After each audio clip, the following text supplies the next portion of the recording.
Salut, je m'appelle Tony Camp.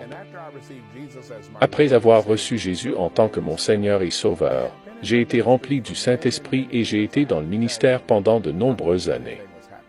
Je dois vous dire qu'il ne se passait pas grand-chose. Et j'étais assez frustré et j'ai commencé à regarder une émission intitulée « Sur le surnaturel ». Pendant les 26 premières années de mon ministère, rien ne s'est passé. Mais lorsque j'ai commencé à regarder l'émission, ma foi a été inspirée, j'ai été mis au défi. Que je pouvoir avoir une plus grande relation avec Dieu que tout ce que j'avais avant. Et alors, j'ai commencé à regarder le programme, et j'ai commencé à voir que Dieu faisait encore le surnaturel aujourd'hui. Et maintenant, je veux vous parler d'une de mes expériences. J'étais à Monroe en Louisiane et Dieu m'a ouvert les yeux, et j'ai vu un ange. Quand cet ange est venu à moi, il m'a dit que vous devez prêcher la repentance. Maintenant, voici la chose qui était importante à ce sujet. Quand après j'ai été sauvé, il y eut un prédicateur qui a dit que le meilleur message que vous puissiez jamais prêcher est une bonne vie. Et donc, quand cet ange a dit, tu étais censé prêcher la repentance, j'ai compris que je devais apporter au Père le fruit de la repentance, que la repentance devait être mon mode de vie, et donc la Bible dit repentez-vous et croyez en la bonne nouvelle car le royaume des cieux est proche. En d'autres termes, le ciel est à votre portée. Et donc Pierre prêchant au chapitre 3 du livre des Actes, dit repentez-vous et convertissez-vous. Car des temps de rafraîchissement viendront de la présence du Seigneur. Eh bien, le mot se repentir signifie changer d'avis. Mais se convertir est un mot grec, qui signifie épistropho, signifie faire volte-face.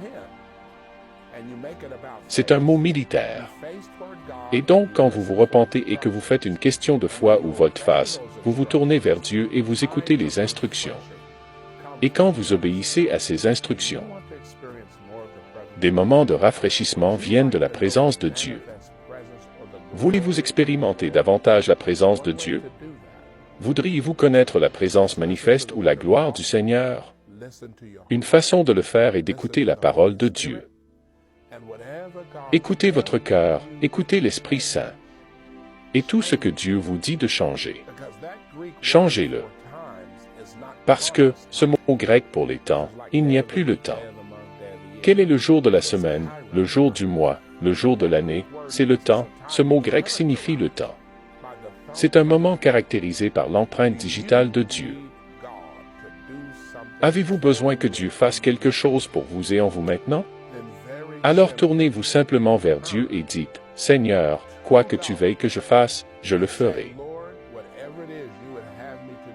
Et la minute où vous faites cela, le ciel vous répond. Le ciel s'ouvre devant vous et le Père vous regarde. Et ses oreilles sont attentives à votre prière. Et alors l'Esprit de Dieu commencera à entrer dans votre vie. Et vous commencerez à expérimenter la présence du Seigneur comme jamais auparavant. Écoutez-moi attentivement. Dieu veut faire des miracles pour vous. Et s'il peut simplement vous faire changer d'avis et faire tout ce qu'il vous dit de faire, le ciel s'ouvrira et les miracles seront à vous. Laissez-moi prier pour vous maintenant. Parce que ce même ange qui me disait de me repentir a juste fait quelque chose pour moi quand je me suis repenti. J'ai commencé à voir la présence de Jésus dans ma vie comme jamais auparavant. J'ai commencé à être témoin de la bonté de Jésus comme jamais auparavant. J'ai commencé à expérimenter la grâce de Dieu comme jamais auparavant. Et j'ai vu le pouvoir de Dieu comme jamais auparavant. Et Dieu ne fait pas exception des personnes. Ce qu'il a fait pour moi, il le fera pour vous. Et donc en ce moment peut-être que vous m'écoutez et que vous avez tergiversé, peut-être que c'est quelque chose que le Seigneur vous a dit d'arrêter de faire, et que vous ne l'avez pas encore fait, ou peut-être que c'est quelque chose que le Seigneur vous a dit de faire et que vous ne l'avez pas encore fait. Maintenant c'est le moment de vous repentir et de dire « Seigneur, je veux arrêter cela ». Juste le fait même que vous écoutez ce message. Que vous êtes habilité par Dieu en ce moment même à vous repentir. Ou peut-être que c'est quelque chose que le Seigneur vous a dit de faire. Mais vous avez peur d'échouer. Écoutez, le Père honore vos tentatives d'obéir. Et donc laissez-moi prier pour vous maintenant. Saint-Père, je prie pour cette personne au nom de Jésus. Laisse cette personne se repentir.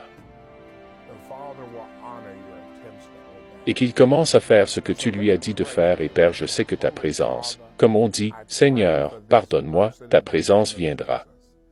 Et maintenant, Seigneur, autorise surnaturellement cette personne à être libre. D'avoir la foi, d'avoir confiance, que tu vas l'amener dans une liberté qu'elle n'a jamais eue auparavant. Et qu'elle va avoir la liberté de t'obéir et de t'apprécier, ô mon Dieu, comme jamais auparavant au nom de Jésus.